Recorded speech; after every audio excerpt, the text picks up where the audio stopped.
Joining us now to discuss the crisis at America's southern border is the New York Post Texas reporter, Jennie Taer. Jennie, welcome to the program. We have seen in the last few hours shocking vision of the National Guard in Texas being overrun by migrants rioting to cross the border. Let's have a look at this footage.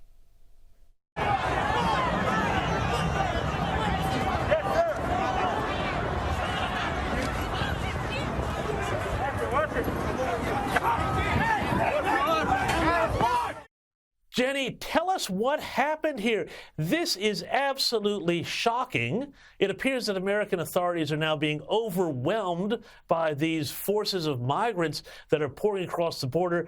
What happened after this? What's been the reaction? I know Joe Biden's been in the area, I think. Has he had anything to say? The president has been in Texas, but he has not said anything about this situation. Of course, we know he went to the border recently.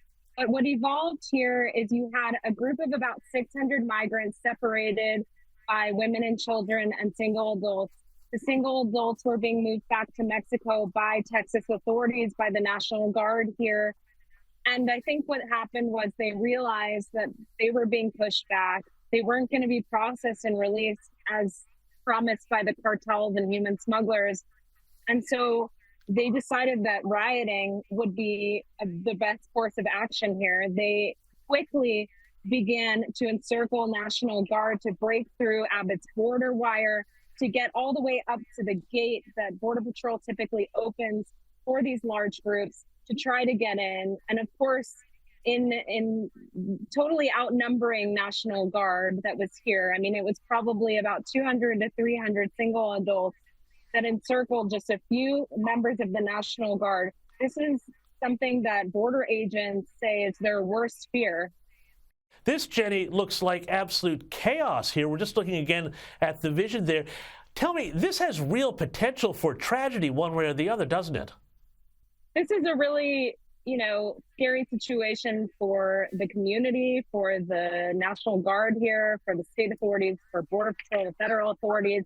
I think that this is something that is beginning to boil over in El Paso, is we're seeing not only big groups causing riots, but we also saw in the last couple of weeks and in the last couple of years, people that are being released who have criminal histories, who are gang affiliated, who are on the terror watch list. Just a few days ago here, a man who said he was a Hezbollah terrorist was apprehended here and said to health personnel in Border Patrol custody that he was here to make a bomb. That's just one story that we're hearing about. Another story we know about is Jose Ibarra. He came across the border here as well. He's the alleged murderer of Laken Riley.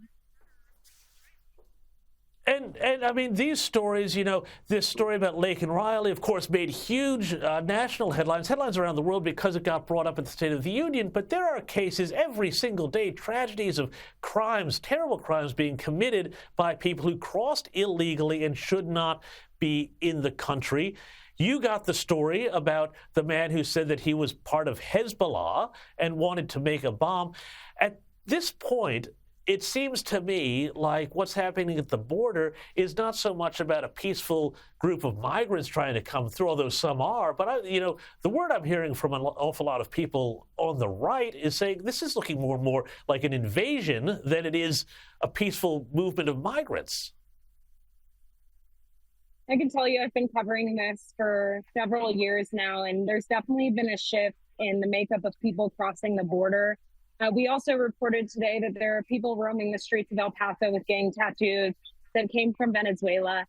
This is the reality. Of course, you do have people, you have the women and children, you have people who are here that are trying to make a case for asylum, but also mixed in with those groups, you have some bad actors, and we're seeing more and more of that.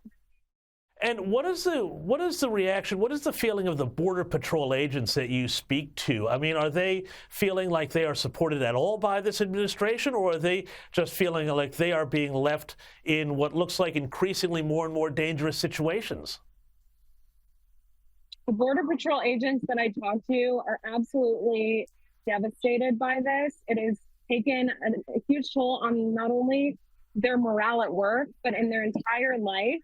It affects their family life. It affects their ability to just do normal things, to sleep without having nightmares, to be able to have normal conversations and be part of normal life, have birthday parties for the kids without thinking about these things.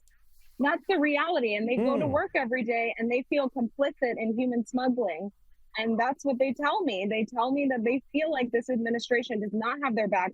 And in a situation like a riot happening, they would be terrified because they especially feel like the president and people in Washington that are in charge of their agency will not support them.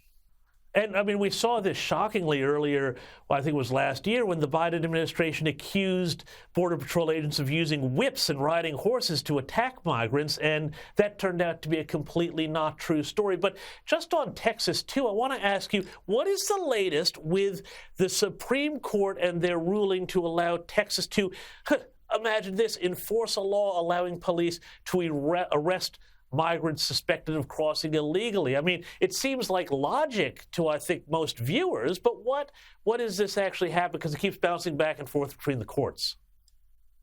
Exactly. It feels like whiplash at this point, and we are seeing this bounce back and forth in the courts, which in some ways are saying that the federal government has the power of immigration authority, and that's why Texas Governor Abbott cannot enforce this. And then you have, of course, the Supreme Court going back on that, saying, you know what, go ahead. Well, in the same vein, you had a Fifth Circuit Court hours after this was to go into effect saying, you know what, we're not going to allow this right now. So it really hasn't gone into effect at all here. It doesn't seem to be deterring any people from coming, of course. Maybe it's showing that the confusion is allowing people to come. Maybe they're trying to get in under the wire.